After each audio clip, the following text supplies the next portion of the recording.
A gentle drizzle tapped on the window, as if the sky itself was whispering secrets. Inside their cozy little apartment tucked away in the heart of the city, Arav sat by the window, lost in thought. It had been a long week, work deadlines, late hours, and endless meetings. But tonight was different. Tonight, he was finally home early. The silence of the room was interrupted only by the rhythmic ticking of the clock and the soft rustling of curtains swaying with the evening breeze.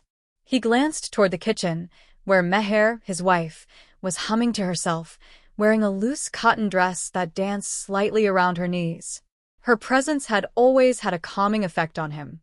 The way she moved with grace, the way her fingers delicately worked through the spices as if composing music, everything about her spoke of love.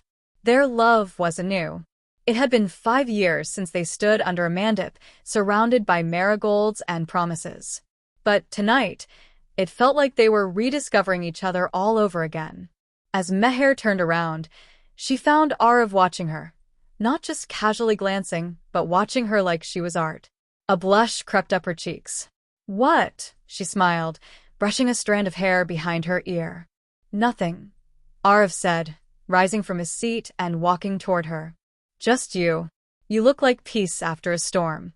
Her eyes softened. He always knew the right words, and even after all this time, he still made her heart flutter. She turned down the heat on the stove and let the silence between them stretch, comfortable, rich, and full of unspoken things. He walked closer, wrapping his arms around her waist from behind. She leaned into him, her back resting against his chest. "You've been distant lately," she whispered, not in accusation but in longing. "I know," he sighed, pressing a kiss into her hair. "Work's been crazy. But I've missed us." She turned in his arms, facing him. "Then let's not waste tonight." There was a pause, brief, but filled with electricity. He cupped her face gently, his thumbs brushing over her cheeks. The world slowed.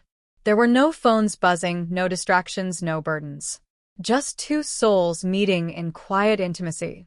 Their kiss was slow, lingering, like the first sip of warm tea after a winter walk. It wasn't hurried or hungry. It was full of memories, of old Sundays spent tangled in sheets, of late-night drives, of her falling asleep on his shoulder during movies. It spoke of love that didn't scream but whispered. As the rain picked up outside, their living room filled with soft light from a candle Meher had lit earlier. They moved to the couch, sitting close, their legs intertwined, their hands roaming each other's skin like they were reading poetry with their fingertips. Arav brushed his fingers along her arm, his touch featherlight, making her shiver. "Do you remember our honeymoon in Udaipur?" he asked. Meher laughed softly. "The one where we got caught in the monsoon and had to stay in for 2 whole days?" "Exactly that," he smiled. "You wore that blue sari. The one that made you look like the sky had draped itself around you." She touched his cheek, her eyes glistening. "And you looked at me like I was the only woman alive." "You still are." Their conversation blended into soft kisses and shared memories. The sensuality between them wasn't rushed. It unfolded gently, like a blooming flower. Arav's fingers traced the curve of her spine as he leaned closer, whispering compliments into her neck. Meher responded with playful touches and teasing glances, their laughter mingling with desire. They didn't need grand gestures or fiery passion to feel connected. Sometimes, it was the way she ran her fingers through his hair, or the way he kissed her forehead, that ignited something deeper. Tonight, every touch was a conversation, every sigh a verse. Arav lifted her into his arms and carried her to their bedroom. The room smelled of lavender and home. The bed, still messy from the morning, welcomed them like an old friend. As they lay down, facing each other, they shared secrets in hushed tones, about dreams, regrets, and everything in between. Meher rested her head on his chest, listening to his heartbeat. "Do you think love changes?" she asked. He paused, thinking. "I think love grows. Like a river, it deepens, finds new paths. Sometimes it's wild, sometimes it's still, but it never stops moving." She kissed his chest softly. "Then I want to flow with you. Forever."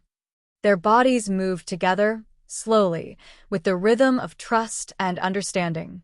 There was sensuality in the way their hands met, in the way their breaths synced. They explored each other again, not like strangers, but like lovers rediscovering a favorite book, reading lines they'd memorized but still found new. Wrapped in a soft blanket of candlelight and rain music, they let the night embrace them. No roles, no responsibilities, just man and woman, husband and wife, soulmates entangled in warmth. Later, as they lay in each other's arms, Meher whispered, "Do you ever wish we could freeze moments like this?" Arif kissed her forehead. "We don't have to. We carry them with us." She smiled, drifting into sleep, her hand over his heart. And as the rain slowed and the candles flickered low, the room held the quiet magic of two people deeply in love, where even silence spoke volumes and every heartbeat echoed with the promise of forever.